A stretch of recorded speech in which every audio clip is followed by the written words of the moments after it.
Salut și bine m-am găsit la un episod de pe acest canal. Astăzi facem un vlog mai special. Astăzi să învățăm cum să facem cacucul. Suntem aici cu Edu. Salut!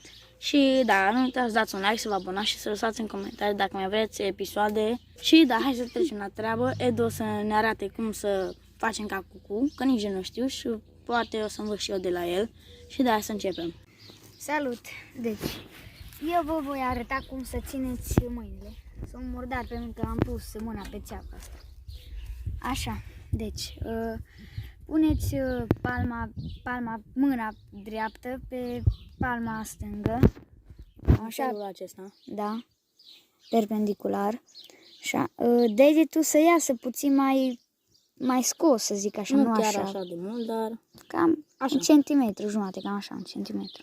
Și așupale împreunați. Și să nu aibă niciun aer, nici pe aici, să nu nici aibă pe aici. niciun loc prin care să intre aerul. Deci, sau din nou, așa.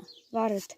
Pam, așa, și pe aia, și cam așa trebuie să arate mâna voastră. Da. Așa, și gaura cam așa ar trebui să fie, să vă uniți degetele mari în felul acesta și să lăsați puțin spațiu între ele. Da. Și da, cam în acest fel v-ar trebui să vă iese. Da, cam așa ceva. Și sună destul de tare, depinde cum suflați. Da, și depinde cum țineți mâna.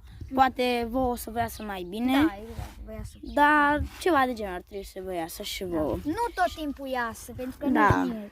Trebuie să exersați. Și da, cam acesta a fost cu acest episod. Nu uitați să dați un like, să vă abonați și să lăsați în comentarii dacă mai vreți episoade sau challenge-uri cu noi, cu mine și cu Edu. Cu voi a fost Laurențiu și Edu. Pa, pa! Pa!